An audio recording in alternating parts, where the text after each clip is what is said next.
বিশ্ব ক্রিকেটের সব রকম আপডেট পাওয়ার জন্য আমাদের চ্যানেলটিকে আজই সাবস্ক্রাইব করে রাখুন।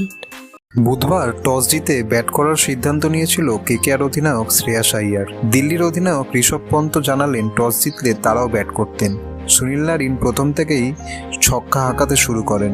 ইনিংস গড়ার জন্য নারিনের সঙ্গী ছিলেন অঙ্কৃশ রঘুবংশী। গত ম্যাচেই দলে নেওয়া হয়েছিল তাকে। তিনি করলেন 54 রান। নারিন ও অঙ্কৃশের পর দিল্লির বোলারদের নিয়ে ছেলে খেলা করলেন রাসেল ও রিঙ্কুরা।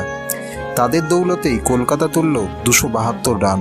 273 রানের লক্ষ্য মাথায় নিয়ে ব্যাট করতে নেমে শুরুতেই আউট হয়ে যান পৃথ্বী শ। একের পর এক ব্যাটার এসেছেন, বড় শট খেলতে গিয়ে আউট হয়েছেন। কখনো মনে হয়নি দিল্লি জিততে পারে।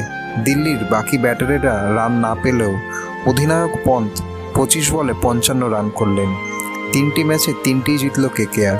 দিল্লিকে হারিয়ে জয়ের হ্যাটট্রিক করল কেকেআর।